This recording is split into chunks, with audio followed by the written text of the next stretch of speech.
英語聞き流しリスニング、英語テキストと MP3 音声ダウンロードはホームページからご利用いただけます。88thpp.com 88thpp.com The Ugly Duckling. It was so beautiful in the country. It was the summertime. The wheat fields were golden, the oats were green, and the hay stood in great stacks in the green meadows.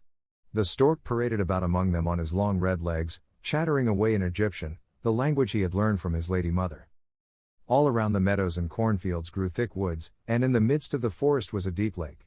Yes, it was beautiful, it was delightful in the country. In a sunny spot stood a pleasant old farmhouse circled all about with deep canals, and from the walls down to the water's edge grew great burdocks, so high that under the tallest of them a little child might stand upright. The spot was as wild as if it had been in the very center of the thick wood. In this snug retreat sat a duck upon her nest, watching for her young brood to hatch, but the pleasure she had felt at first was almost gone. She had begun to think it a wearisome task, for the little ones were so long coming out of their shells, and she seldom had visitors. The other ducks liked much better to swim about in the canals than to climb the slippery banks and sit under the burdock leaves to have a gossip with her. It was a long time to stay so much by herself. At length, however, one shell cracked, and soon another, and from each came a living creature that lifted its head and cried peep, peep. Quack, quack, said the mother, and then they all tried to say it, too, as well as they could, while they looked all about them on every side at the tall green leaves. Their mother allowed them to look about as much as they liked, because green is good for the eyes. What a great world it is, to be sure, said the little ones, when they found how much more room they had than when they were in the eggshell. Is this all the world, do you imagine? Said the mother. Wait till you have seen the garden.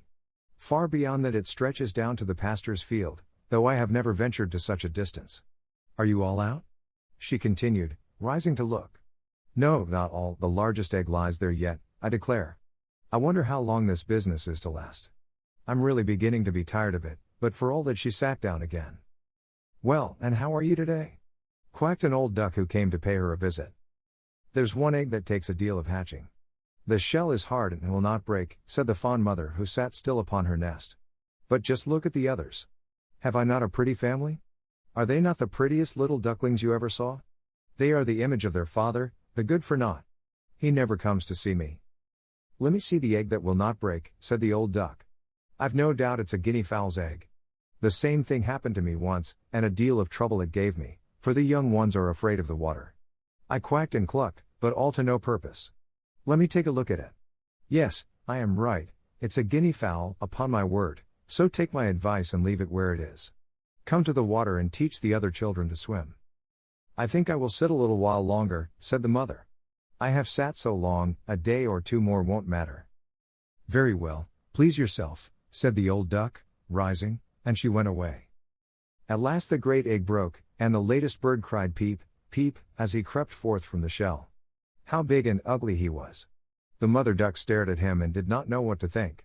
Really, she said, this is an enormous duckling, and it is not at all like any of the others. I wonder if he will turn out to be a guinea fowl. Well, we shall see when we get to the water, for into the water he must go, even if I have to push him in myself. On the next day the weather was delightful. The sun shone brightly on the green burdock leaves, and the mother duck took her whole family down to the water and jumped in with a splash. Quack, quack, cried she, and one after another the little ducklings jumped in. The water closed over their heads, but they came up again in an instant and swam about quite prettily, with their legs paddling under them as easily as possible. Their legs went of their own accord, and the ugly grey coat was also in the water, swimming with them. Oh, said the mother, that is not a guinea fowl. See how well he uses his legs, and how erect he holds himself. He is my own child, and he is not so very ugly after all, if you look at him properly. Quack, quack. Come with me now. I will take you into grand society and introduce you to the farmyard, but you must keep close to me or you may be trodden upon, and, above all, beware of the cat. When they reached the farmyard, there was a wretched riot going on. Two families were fighting for an eel's head, which, after all, was carried off by the cat. See, children, that is the way of the world, said the mother duck, wetting her beak, for she would have liked the eel's head herself. Come, now, use your legs, and let me see how well you can behave. You must bow your heads prettily to that old duck yonder. She is the highest born of them all and has Spanish blood, therefore she is well off. Don't you see she has a red rag tied to her leg, which is something very grand and a great honor for a duck. It shows that everyone is anxious not to lose her, and that she is to be noticed by both man and beast. Come, now, don't turn in your toes. A well-bred duckling spreads his feet wide apart, just like his father and mother, in this way. Now bend your necks and say quack. The ducklings did as they were bade, but the other ducks stared, and said, Look, here comes another brood, as if there were not enough of us already. And bless me, what a queer-looking object one of them is, we don't want him here. And then one flew out and bit him in the neck. Let him alone, said the mother, he is not doing any harm. Yes, but he is so big and ugly. He's a perfect fright, said the spiteful duck, and therefore he must be turned out. A little biting will do him good. The others are very pretty children, said the old duck with a rag on her leg, all but that one. I wish his mother could smooth him up a bit, he is really ill-favored. That is impossible, your grace, replied the mother. He is not pretty, but he has a very good disposition and swims as well as the others or even better. I think he will grow up pretty, and perhaps be smaller. He has remained too long in the egg, and therefore his figure is not properly formed. And then she stroked his neck and smoothed the feathers, saying, It is a drake, and therefore not of so much consequence. I think he will grow up strong and able to take care of himself. The other ducklings are graceful enough, said the old duck. Now make yourself at home, and if you find an eel's head you can bring it to me. And so they made themselves comfortable, but the poor duckling who had crept out of his shell last of all and looked so ugly was bitten and pushed and made fun of, not only by the ducks but by all the poultry.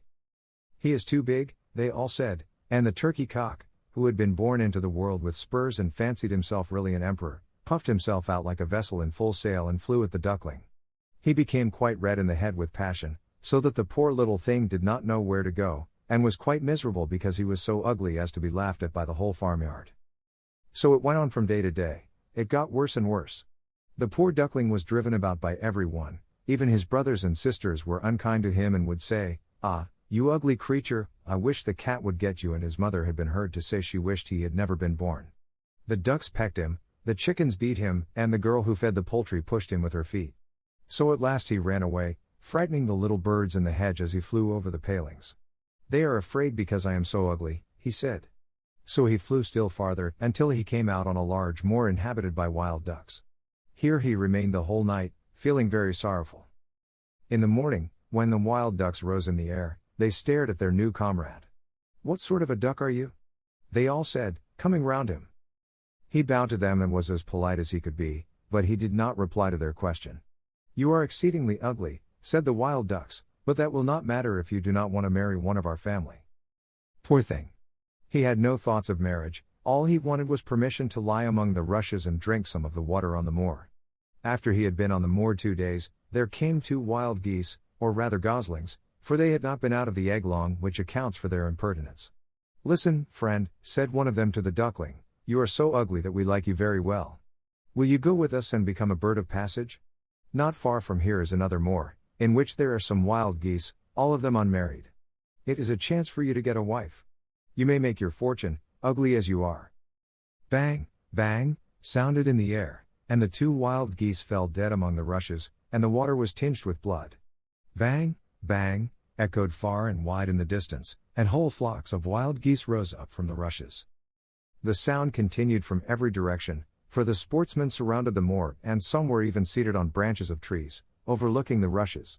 The blue smoke from the guns rose like clouds over the dark trees, and as it floated away across the water, a number of sporting dogs bounded in among the rushes, which bent beneath them wherever they went.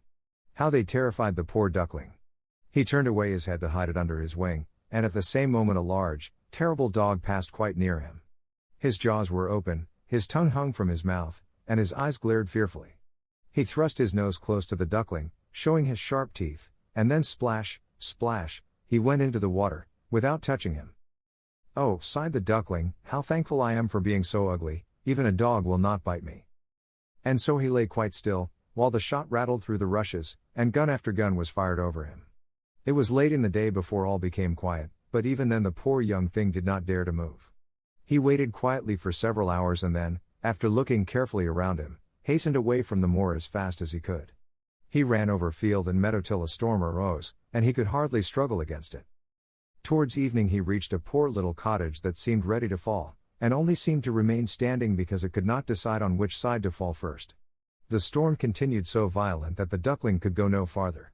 He sat down by the cottage, and then he noticed that the door was not quite closed, in consequence of one of the hinges having given way. There was, therefore, a narrow opening near the bottom large enough for him to slip through, which he did very quietly, and got a shelter for the night. Here, in this cottage, lived a woman, a cat, and a hen. The cat, whom his mistress called my little son, was a great favorite. He could raise his back, and purr, and could even throw out sparks from his fur if it were stroked the wrong way. The hen had very short legs, so she was called Chickie Shortlegs. She laid good eggs, and her mistress loved her as if she had been her own child. In the morning the strange visitor was discovered. The cat began to purr and the hen to cluck. "What is that noise about?" said the old woman, looking around the room. But her sight was not very good, therefore when she saw the duckling she thought it must be a fat duck that had strayed from home. "Oh, what a prize!" she exclaimed. "I hope it is not a drake, for then I shall have some duck's eggs. I must wait and see." So the duckling was allowed to remain on trial for 3 weeks, but there were no eggs. Now the cat was the master of the house, and the hen was the mistress, and they always said, "We in the world," for they believed themselves to be half the world, and by far the better half, too. The duckling thought that others might hold a different opinion on the subject, but the hen would not listen to such doubts. "Can you lay eggs?" she asked. "No." "Then have the goodness to cease talking. Can you raise your back, or purr, or throw out sparks?" said the cat. "No." "Then you have no right to express an opinion when sensible people are speaking." So the duckling sat in a corner, feeling very low-spirited, but when the sunshine and the fresh air came into the room through the open door, he began to feel such a great longing for a swim that he could not help speaking of it. "What an absurd idea!" said the hen. "You have nothing else to do, therefore you have foolish fancies. If you could purr or lay eggs, they would pass away." "But it is so delightful to swim about on the water," said the duckling, "and so refreshing to feel it close over your head while you dive down to the bottom." "Delightful, indeed. It must be a queer sort of pleasure," said the hen. "Why, you must be crazy. Ask the cat, he is the cleverest animal I know, ask him how he would like to swim about on the water, or to dive under it, for I will not speak of my own opinion. Ask our mistress, the old woman, there is no one in the world more clever than she is. Do you think she would relish swimming and letting the water close over her head?" "I see you don't understand me," said the duckling. "We don't understand you. Who can understand you, I wonder? Do you consider yourself more clever than the cat or the old woman? I will say nothing of myself. Don't imagine such nonsense, child, and thank your good fortune that you have been so well received here. Are you not in a warm room and in society from which you may learn something? But you are a chatterer, and your company is not very agreeable. Believe me, I speak only for your good. I may tell you unpleasant truths, but that is a proof of my friendship. I advise you, therefore, to lay eggs and learn to purr as quickly as possible." "I believe I must go out into the world again," said the duckling. "Yes, do," said the hen. So the duckling left the cottage and soon found water on which it could swim and dive, but he was avoided by all other animals because of his ugly appearance. Autumn came, and the leaves in the forest turned to orange and gold. Then, as winter approached, the wind caught them as they fell and whirled them into the cold air. The clouds, heavy with hail and snowflakes, hung low in the sky, and the raven stood among the reeds, crying, "Croak, croak." It made one shiver with cold to look at him. All this was very sad for the poor little duckling. One evening, just as the sun was setting amid radiant clouds, there came a large flock of beautiful birds out of the bushes. The duckling had never seen any like them before. They were swans, and they curved their graceful necks, while their soft plumage shone with dazzling whiteness. They uttered a singular cry as they spread their glorious wings and flew away from those cold regions to warmer countries across the sea. They mounted higher and higher in the air, and the ugly little duckling had a strange sensation as he watched them. He whirled himself in the water like a wheel, stretched out his neck towards them, and uttered a cry so strange that it frightened even himself. Could he ever forget those beautiful, happy birds? And when at last they were out of his sight, he dived under the water and rose again almost beside himself with excitement. He knew not the names of these birds nor where they had flown, but he felt towards them as he had never felt towards any other bird in the world. He was not envious of these beautiful creatures, it never occurred to him to wish to be as lovely as they. Poor ugly creature, how gladly he would have lived even with the ducks, had they only treated him kindly and given him encouragement. The winter grew colder and colder, he was obliged to swim about on the water to keep it from freezing, but every night the space on which he swam became smaller and smaller. At length it froze so hard that the ice in the water crackled as he moved, and the duckling had to paddle with his legs as well as he could, to keep the space from closing up. He became exhausted at last and lay still and helpless, frozen fast in the ice. Early in the morning a peasant who was passing by saw what had happened. He broke the ice in pieces with his wooden shoe and carried the duckling home to his wife. The warmth revived the poor little creature, but when the children wanted to play with him, the duckling thought they would do him some harm, so he started up in terror, fluttered into the milk pan, and splashed the milk about the room. Then the woman clapped her hands, which frightened him still more. He flew first into the butter cask, then into the meal tub and out again. What a condition he was in! The woman screamed and struck at him with the tongs, the children laughed and screamed and tumbled over each other in their efforts to catch him, but luckily he escaped. The door stood open, the poor creature could just manage to slip out among the bushes and lie down quite exhausted in the newly fallen snow. It would be very sad were I to relate all the misery and privations which the poor little duckling endured during the hard winter, but when it had passed he found himself lying one morning in a moor, amongst the rushes. He felt the warm sun shining and heard the lark singing and saw that all around was beautiful spring. Then the young bird felt that his wings were strong, as he flapped them against his sides and rose high into the air.